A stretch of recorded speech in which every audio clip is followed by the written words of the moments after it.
अस्सलाम वालेकुम गाइस, मैं आपका अपना दोस्त अली अकबर। आज मैं बात करने जा रहा हूँ इंडियन स्पेस रिसर्च ऑर्गेनाइजेशन जिसका नाम है। आज हम बात करेंगे इंडिया और ताइवान के दरमियान जो कोलैबोरेशन हुई है उसके रिलेटेड। इंडिया ने स्पेस में 2 इंटरनेशनल सैटेलाइट लॉन्च किए हैं जिसमें से एक मेड इन ताइवान है। आइए पाकिस्तानी अवाम से पूछते हैं उनकी इस अचीवमेंट पे उनकी क्या राय है। तो चलते हैं वीडियो की तरफ।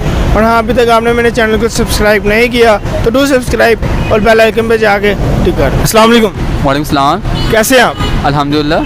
क्या करते हैं? मैं सिविल इंजीनियरिंग का स्टूडेंट हूँ। अच्छा सर, मुझे आप ये बताएं कि हिस्ट्री में पहली दफ़ा इंडिया और ताइवान के दरमियान स्पेस कोलैबोरेशन हुई है, तो आप इस बारे में क्या कहेंगे?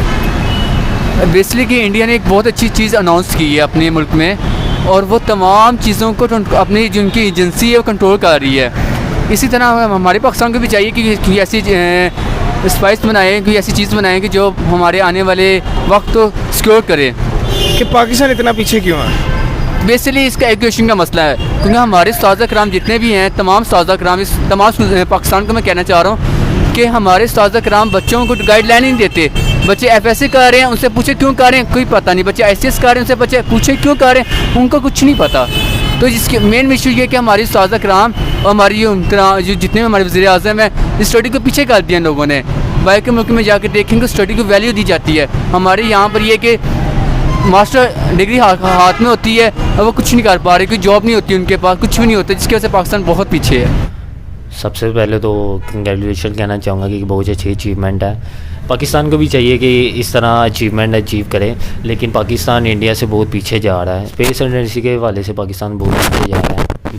इनको आगे चलना चाहिए। कैसे आगे चलना चाहिए सर? सबसे पहले तो आपका एजुकेशन निज़ाम ठीक होना चाहिए। आपको चाहिए कि रट्टे मरवाने से स्टूडेंट को कुछ नहीं आता। आप बिलो पीछे जाके देख लो, पिछले ज़मानों में स्टडी कम, रट्टा बेस कम थी, प्रैक्टिकल ज़्यादा थे। जितने भी साइंसदान थे उन्होंने सारा प्रैक्टिकल करके आगे आए हैं, ठीक है। और आजकल की जनरेशन क्या कर रही है, रट्टा मरवा रहे हैं। या हत्ता कि मैं कितना समझता हूँ या एजुकेशन रहा ही नहीं, एक बिज़नेस है। आप गली मोहल्ले में देख लो, टीचर्स आते हैं, पढ़ा के चले जाते हैं, बच्चे को समझ आई नहीं आई, सिर्फ रट्टा जो दुनिया ने लिखा हुआ है उसको ही रट्टा मरवा के उनके एग्ज़ाम ले रहे हैं।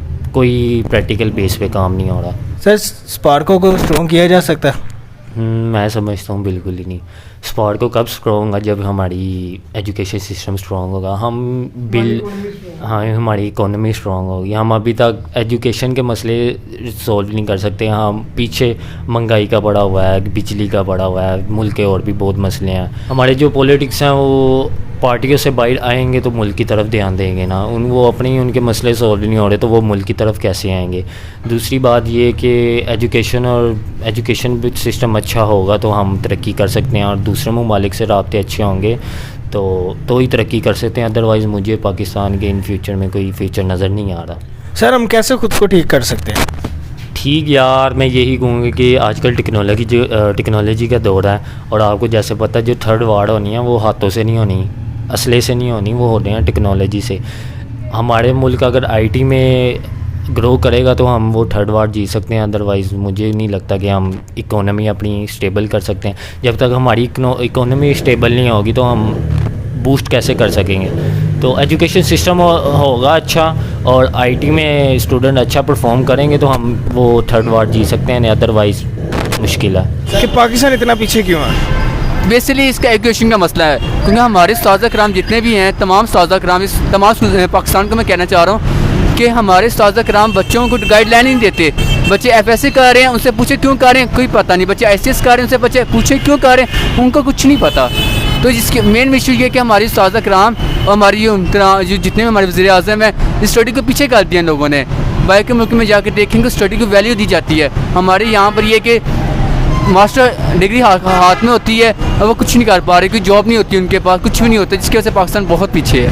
कि हमारी जितनी भी एजुकेशन है उसको एक अच्छी गाइडलाइन दी जाए, एक अच्छी प्रोवाइसन दी जाए कि वो एक तरीके से चल पड़ें। और सेकेंडली ये है कि हमारे जितने भी वज़ीर आज़म हैं, हमारे तलीमी वज़ीर आज़म को वो उनकी तलीमी अदारे को फोकस करेंगे नहीं तो किस तरह तलीम आगे निकलेगी और किसी तरह हम कैसे आगे बढ़ेंगे। मेन इशू ये होता है कि हमारी पाकिस्तान ऐसी कौम है, सोई कौम है, जिकाने वाला कोई नहीं है इनको। ये बस कह रहे हैं जो मेरा खाई जाओ, जो आ रहा है देखी जाओ। मेन इशू ये है कि उनको कुछ मिले, उनको कुछ गाइडलाइन मिले तो आगे स्टार्टअप कर रहे हैं। सर कोई मैसेज देना चाहें आप? मैं मैसेज अपने तलीमी वज़ीर आज़म को देना यही चाहूँगा कि मेहरबानी फरमा कर कोरोना को थोड़ा साइड पर कर दें, प्लीज़ कोरोना को थोड़ा साइड पर कर दें और तलीम की तरफ थोड़ी सी फोकस कर लें, क्योंकि हमारी जो आने वाली नस्ल है वो तलीम से महरूम होगी। पाकिस्तान के फ्यूचर क्या देख रहे हैं? जिस टाइम हमें नज़र आ रहा है एज स्टूडेंट्स लाइफ में, स्टूडेंट हूँ मैं आपको अपने बारे में बताऊँगा कि हमारे अदारों में रट्टाबाजी हो रही है। प्रैक्टिकल लाइफ हमें बता ही नहीं रही, क्योंकि हम यहाँ से डिग्री हासिल कर लेते हैं, प्रैक्टिकल काम के लिए जाएँ तो जो प्रैक्टिकल और स्टडी के मामले स्कोर डिफरेंट है। वो बेसिकली ये है कि प्रैक्टिकल लाइफ हमने चलनी है, हमने आगे प्रैक्टिकल करना है हर चीज़। तो रट्टाबाजी से कब तक हम रट्टा मार मार कब तक पास होते जाएंगे, और हमारे जो आने वाला फ्यूचर यही है कि जब हम रट्टा मारी जाएंगे तो कोई बात नहीं है। हमारे बेसिकली ये कि हमारी अपनी जो लाहौर की, मैं लाहौर की बात कर रहा हूँ, लाहौर में यूनिवर्सिटी जितनी भी हैं, हम बाइक में जाते हैं वो मानते नहीं है कौन सी यूनिवर्सिटी है। मिसाल के तौर पर इस्लाम इकबाल है, इस्लाम इकबाल की यूनिवर्सिटी में आप जाकर डिग्री हासिल करें, बाहर किसी भी यूके में जाते हैं, आप किसी कंट्री में जाते हैं, आप अपनी डिग्री शो करवाएं तो वो एक्सेप्ट नहीं करेंगे। इसी वजह से कि हमारी स्टडी की एक तन्हाई एक बोझ बना हुआ है हमारी पाकिस्तानी हुकूमत के ऊपर। वो फोकस करें, मेहरबानी फरमा कर फोकस करें, थोड़ी सी फोकस कर लें कि हमारा आने वाला फ्यूचर ठीक हो जाए, हमारा मुल्क बच जाए, क्योंकि जब तक हम खुद नहीं पढ़ेंगे तो हमारे में से कोई सियासी ज्ञान बनकर आगे जाएगा और फिर पाकिस्तान के जो हालात आपके सामने ही हैं। बच्चे को शुरू से आदत डाल दी जाती है, पढ़ो पढ़ो पढ़ो। जब बच्चा छोटा होता है तो उसे ABC से शुरू करवाते हैं और कहते हैं यही है जो तुम्हारे सामने है वो पढ़ो। उसको खुद से ग्रो करने की इजाज़त ही नहीं दी जाती। जैसे हमारे यहाँ 5वीं के बोर्ड के पेपर होते हैं, 8वीं के होते हैं, तो बच्चे पे इतना प्रेशर होता है वो खुद से परफॉर्म कर ही नहीं पाता। वो बस उसको इतना प्रेशर होता है बोर्ड का कि वो बुक्स देखता है ना और बुक्स से ही रट्टा लगाने पड़ जाता है। ये न्यूटन, ये जो भी साइंटिस्ट हैं, इनकी थ्योरी पढ़ पढ़ के ना वो पागल हो रहा होता है।